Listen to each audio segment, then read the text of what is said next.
you have a will and you can exercise a certain amount of conscious control over your being, but there are all sorts of things that occur within you that seem to be beyond your capacity to control. Your dreams, for example, that's a really good example, or your impulses, for example. You might think of those as so foreign from you that they're not even, you don't even want them to be part of you.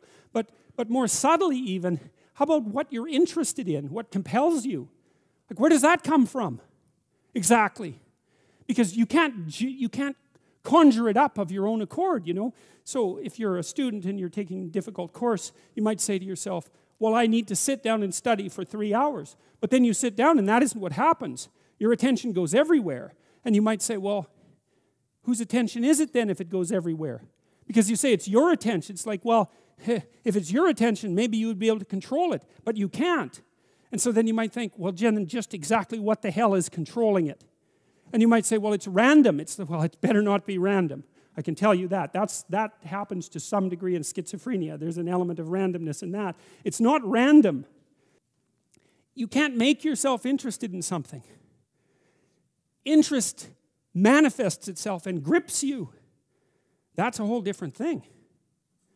And so what is it that's gripping you? And how do you conceptualize that? Is that a divine power? Well, it's divine as far as you're concerned because it grips you and you can't do anything about it.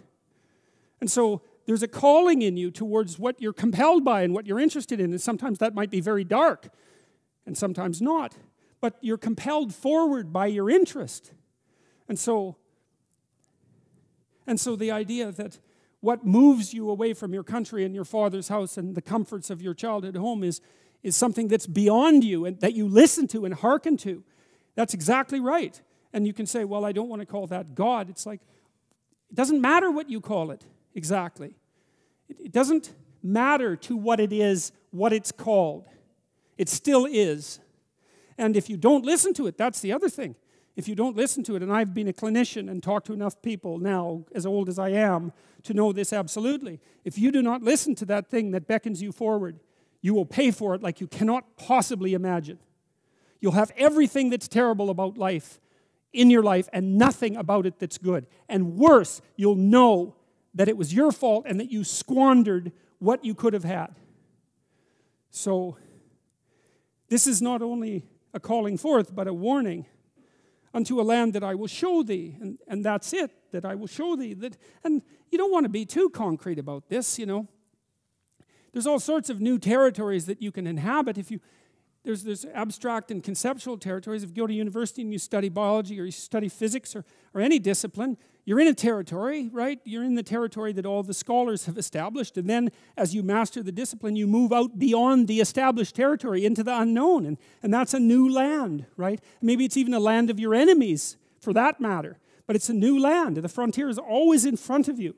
And so, you know, when the earth was less inhabited than it is now, the frontier was the psychological frontier and the geographical frontier was the same thing, and now they've separated to some degree because there's not so much geographical frontier. But the frontier is a place that never disappears, and the land that's beyond the land that you know is always there, and it's always where you should go. And all of that's packed into these, 4 phrases. So